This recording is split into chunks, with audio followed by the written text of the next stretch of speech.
So if you want to reach out to someone on LinkedIn, a complete stranger, someone you've never talked to before in your life, how do you go about getting that person on a phone call? Because let's face it, when you get someone on a call, that's where most of us shine. We can have an honest conversation about the value we bring. We can establish trust. We can see there's another human on the other end of this Zoom call or a phone call.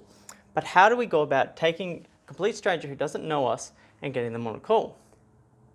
And it might sound really simple, but it's a big step and it's a big ask, and it's a huge investment of someone's time to want to have a conversation, even if it's 5, 10, 15 minutes. It's a huge interruption to someone's day.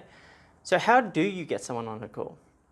Do you just reach out to them and say, hey, let's jump on a call? But by the same token, do you take 20 years courting them and having nice conversations about irrelevant things before you suggest having a phone call?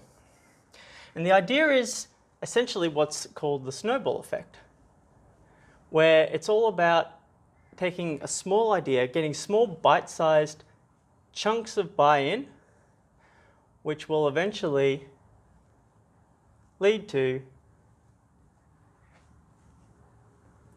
a bigger snowball, the snowball effect. I think we're all familiar with the snowball effect of someone wanting to have a conversation with us, jumping on a call.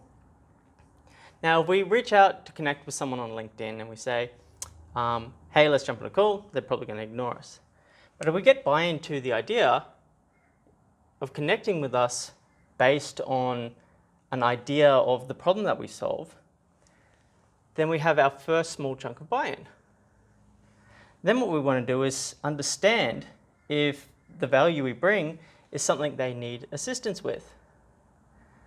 Very small, bite-sized chunks of buy-in. Then if we know that it's something that they need assistance with, it's something they have a problem with, then we need to understand if the idea of a call or a really quick chat is something they'd be interested in. And still, we're not suggesting times or anything like that. Everything's about bite-sized, small chunks of buy-in, because everything will snowball and lead to the call, which is what we want. But it's all about small bite-sized chunks of buy-in before we get to this idea. Because if you go to this too soon, you're going to get people putting up these brick walls and you'll never hear from them again. So if you're interested in learning a little bit more about how to generate leads on LinkedIn, how to get calls quickly without spending all day doing it, then you're going to love this free training that I have available. Just follow the link below and you'll learn more about generating calls with LinkedIn, getting more leads, generating more sales, and you're going to get a lot of value from it. So I hope to see you there.